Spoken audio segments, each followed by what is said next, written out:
કલિયુગનું સત્ય અને ભક્તિનું રહસ્ય। પ્રિય સાધક, થોડું રોકાઈ જા, તમારા શ્વાસને અનુભવો। તમે જે સાંભળવા જઈ રહ્યા છો તે માત્ર શબ્દો નથી, એ તમારા પોતાના હૃદયનો સંદેશ છે। ક્યારેય વિચાર્યું છે, જે મનુષ્ય રોજ ભગવાન પાસે સુખ માંગે છે, એ જ સૌથી વધુ દુઃખી કેમ હોય છે? જે મંદિરમાં ભક્તિ કરે છે, વ્રત રાખે છે, એ જ જીવનથી સૌથી વધુ થાકેલો કેમ દેખાય છે? શું એવું તો નથી કે આપણે ભક્તિને જ ખોટી રીતે સમજી છે? અમે એને એક સોદા જેવી બનાવી દીધી છે। હું જપું, તું આપી દેજે, હું માંગું, તું સાંભળજે, અને જ્યારે ભગવાન નહીં સાંભળે ત્યારે કહી દઈએ। જીવનમાં કેટલું અન્યાય છે, પણ શું ભગવાન અન્યાય કરે છે, કે પછી આપણે જ અજ્ઞાનમાં છીએ? કલિયુગનું સૌથી મોટું સત્ય એ જ છે, મનુષ્ય હવે ઈશ્વરથી પ્રેમ નથી કરતો, એ હવે એમની સાથે વ્યવહાર કરે છે। એની ભક્તિ હવે સોદામાં બદલાઈ ગઈ છે। એ મંદિર ત્યારે જ જાય છે જ્યારે કામ ન બને, વ્રત ત્યારે જ રાખે છે જ્યારે જીવન ડગમગી જાય, અને ધ્યાન ત્યારે જ કરે છે જ્યારે દુઃખ અસહ્ય બની જાય। અર્થાત ભક્તિ હવે પ્રેમ રહી નથી, એ હવે સમજૂતીનું સાધન બની ગઈ છે। એટલા માટે જ દુઃખ વધ્યું છે, કારણ કે જ્યાં ભક્તિ શુદ્ધ નથી, ત્યાં કૃપા વહેતી નથી। શ્રી કૃષ્ણે ગીતામાં કહ્યું હતું, જે ફળની ઈચ્છા રાખીને કર્મ કરે છે, એ બાંધી જાય છે, અને આજનો મનુષ્ય દરેક વસ્તુ ફળ માટે જ કરે છે। એ જપ પણ પરિણામ માટે કરે છે, ત્યાગ પણ લાભ માટે કરે છે। એ વિચારે છે, હું પૂજા કરી તો સુખ કેમ ન મળ્યું? પણ શું જપ શબ્દોથી થાય છે? નહીં, જપ ભાવથી થાય છે, અને ભાવ ત્યાં જ પવિત્ર હોય છે જ્યાં અપેક્ષા ન હોય। જો ત્યાગ પણ કંઈ મેળવવા માટે કરવામાં આવે તો એ ત્યાગ નથી, એ ચાલાકી છે। કલિયુગનો મનુષ્ય ભગવાનનું નામ જરૂર બોલે છે, પણ એમને જાણતો નથી। એ ધર્મ બતાવે છે, પણ એ ધર્મ જીવે નથી। થોડું શાંત બેસો અને પોતાને પૂછો, શું તમને ખરેખર ઈશ્વર જોઈએ છે, કે ફક્ત તમારી સમસ્યાઓનું સમાધાન? કારણ કે જો તમને ફક્ત ઉકેલ જોઈએ છે, તો તમે ભક્ત નથી, વેપારી છો। ભક્તિ ત્યાંથી શરૂ થાય છે જ્યાં જ સમાપ્ત થાય છે। પણ કલિયુગે દરેક વસ્તુને બજાર બનાવી દીધી છે, આસ્થા પણ, ભક્તિ પણ, મંદિર પણ। હવે લોકો મંદિરમાં પ્રસાદ કરતા વધુ દાનની રસીદ જુએ છે, કથાઓમાં જ્ઞાન કરતા વધુ ભીડ ગણે છે, અને ભગવાન કરતા એમના બિચોલિયાની પૂજા કરે છે। ધીરે ધીરે મનુષ્યનો વિશ્વાસ આસ્થાથી ખસીને વ્યવસ્થામાં ટક્યો છે। હવે જ્યારે વ્યવસ્થાઓ તૂટી ગઈ, ત્યારે બધું દુઃખમાં ડૂબી ગયું। પણ સાચું દુઃખ શું છે? ભગવાને કંઈ છીન્યું નથી, મનુષ્યએ પોતાને ગુમાવી દીધો છે। આજે દરેક માણસ બીજાથી સારું બનવાની દોડમાં છે, પણ અંદરથી કેટલો ખાલી થઈ ગયો છે, એ જોવા માટે સમય જ નથી બચ્યો।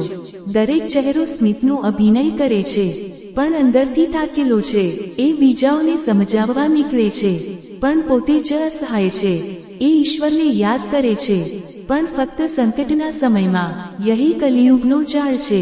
આ યુગ તમને બહાર એટલું વ્યસ્ત રાખશે કે તમે અંદર ઝાંખી જ નહીં શકો, કારણ કે જેમ જ તમે અંદર ઝાંખો છો, તમે સમજશો, દુઃખ ક્યારેય બહારથી નથી આવતું, એ તમારા પોતાના મનમાંથી જ ઉભરાય છે। કોઈએ તમારી શાંતિ છીનવી નથી, તમે જ એને બીજાના હાથમાં ગીરવી રાખી દીધી છે। અમે ઈચ્છીએ છીએ કે લોકો અમને સમજે, સન્માન આપે, સ્વીકારી લે, પણ ભૂલી ગયા, સન્માન કોઈની કૃપાથી નહીં, પોતાના આત્મજ્ઞાનથી મળે છે। ગીતામાં શ્રી કૃષ્ણે કહ્યું, ઉદ્ધરેદાત્મનાત્માનમ, મનુષ્ય પોતે જ પોતાને ઉઠાવે છે, અને પોતે જ પોતાને પાડી દે છે। પણ આજનો મનુષ્ય દરેક વાતનો દોષ બીજાને આપે છે, ક્યારે ગ્રહોને, ક્યારે ભાગ્યને, ક્યારે સમાજને, અહીં સુધી કે ભગવાનને પણ દુઃખનું કારણ બહાર નથી, એ આપના અજ્ઞાનમાં છે। અજ્ઞાન શું છે? એવું માનવું કે જીવન મારા વિરુદ્ધ છે, પણ સત્ય એ છે, જીવન ક્યારેય કોઈના વિરુદ્ધ નથી હોતું, એ ફક્ત તમને જગાડવા આવે છે। પણ અમે દુઃખને સજા માનીએ છીએ, જ્યારે કે એ શિક્ષા હોય છે। ભગવાન દંડ નથી આપતા, એ દિશા આપે છે, પણ અમે રડવા માંડી દઈએ, પ્રભુ, હું એટલો સારો છું, તો મારી સાથે એવું કેમ? સારો થવો અને સાચો થવો બંને અલગ છે। સારો એ છે જે સમાજને ખુશ રાખે, સાચો એ છે જે ભગવાનને પ્રસન્ન કરે। કલિયુગમાં લોકો સારા બનવા માંગે છે, સાચા નહીં, એટલે સમાજ પાસેથી તાળીઓ મળે છે, પણ અંદરથી શાંતિ નથી મળતી. હવે વિચારો, જ્યારે ભક્તિ સોદામાં બદલાઈ જાય, ત્યાગ સ્વાર્થમાં, પ્રાર્થના દેખાવમાં, તો દુઃખ કેવી રીતે મિટશે? ભગવાન આપણને પરખતા નથી, અમે અમારા કર્મોના પરિણામ જીવી રહ્યા છીએ. જેની અંદર અશાંતિ છે, એ બહાર ક્યાંય શાંતિ નહીં પામે. ભલે કેટલાને તીર્થ ફેરવી લે, કેટલાને દાન કરી દે, કેટલાની આરતીઓ ગાઈ લે, જો મન કલુષિત છે તો પૂજા ફક્ત શોર બની જાય છે.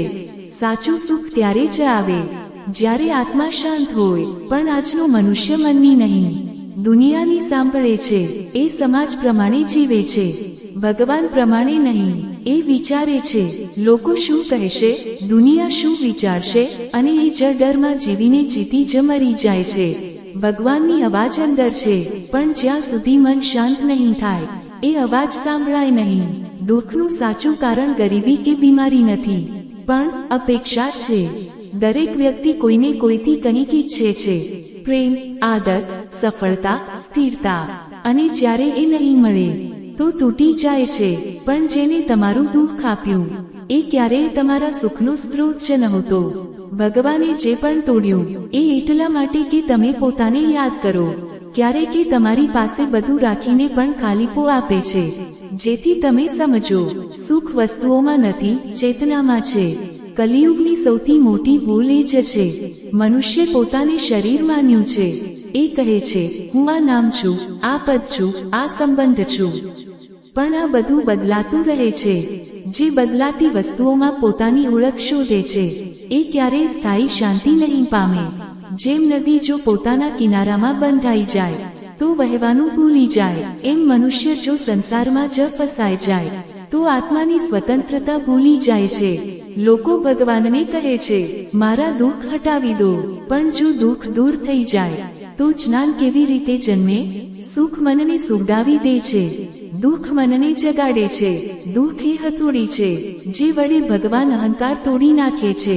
પણ મનુષ્ય શીખવા નથી ઈચ્છતો, એ ફક્ત મેળવવા ઈચ્છે છે. એટલા માટે એ જ દુઃખ વારંવાર પાછું આવે છે. જીવન વારંવાર ઘા નથી આપતું, અમે જ વારંવાર એ જ ભૂલમાં પાછા જઈએ છીએ. જ્યાં સુધી શીખી નહીં લઈએ, જીવન એ જ પાઠ ફરી ખોલે છે. શ્રી કૃષ્ણે કહ્યું, સુખ દુઃખ સમન કૃત્વા, જે સુખ દુઃખ, હાનિ લાભ, જય પરાજયને સમાન જોઈ લે, એ જ મુક્ત છે. પણ અમે શું કરીએ છીએ? થોડું સુખ મળે તો ઉછળી જઈએ છીએ, થોડું દુઃખ આવે તો તૂટી જઈએ છીએ. અમે જીવનની ઘટનાઓ સાથે જોડીએ છીએ, ચેતના સાથે નહીં. જે દિવસે ચેતના ઊંચી થઈ જાય, દુઃખ અંદર પ્રવેશી જ શકતું નથી. પણ આજનો મનુષ્ય બહાર બધું સંભાળવા ઈચ્છે છે, નોકરી, સંબંધ, પૈસા, પ્રતિષ્ઠા, પણ અંદરથી કોઈ નથી સંભાળતું. એટલા માટે બધું હોવા છતાં લોકો અંદરથી ખાલી છે. કોઈ કહે છે, લોકો સમજે નહીં, કોઈ કહે છે, સમય ખરાબ છે, પણ કોઈ નથી કહેતો, હું મારા વિચારોથી દુઃખી છું. કારણ કે સ્વીકારવું મુશ્કેલ છે. દોષ આપવો સહેલો છે, પણ જે દિવસે તમે સમજી જશો કે દુઃખ મનની રચના છે, એ દિવસે તમે એના સ્વામી બની જશો.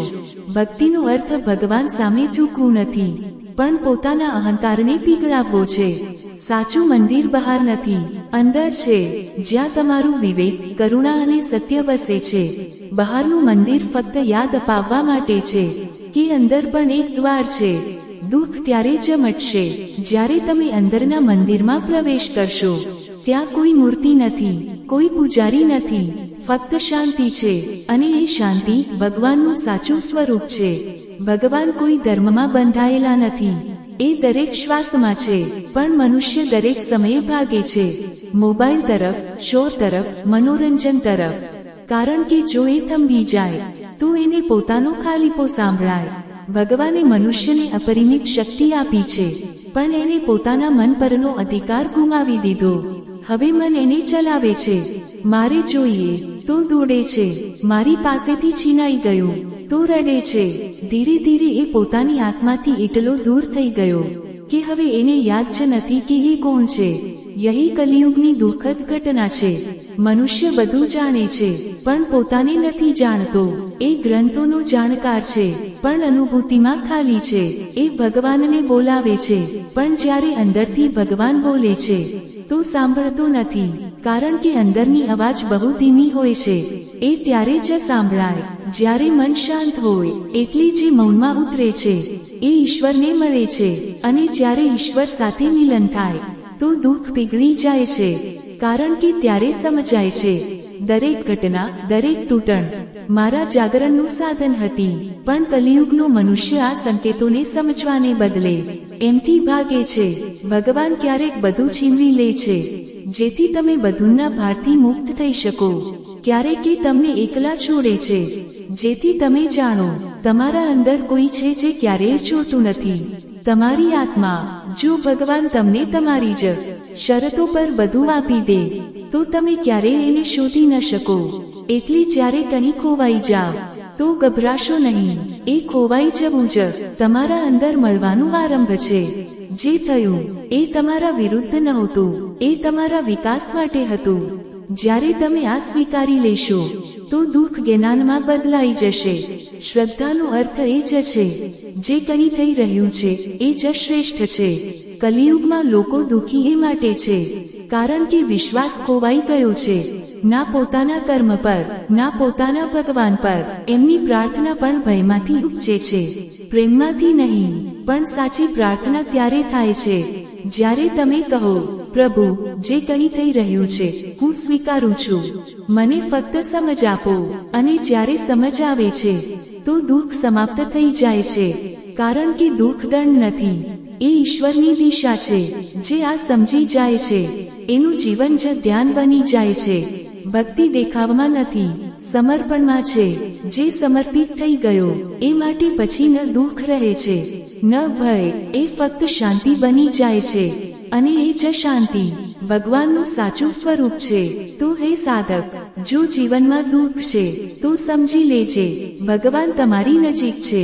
થોડું રોકાઈ જા, અંદર ઝાંખી કર અને વિશ્વાસ રાખ, કારણ કે જ્યારે મનુષ્ય ભક્તિના માર્ગ પર ચાલે છે તો દુઃખ એનો ગુરુ બની જાય છે અને ઈશ્વર પોતે એનું પથદર્શક।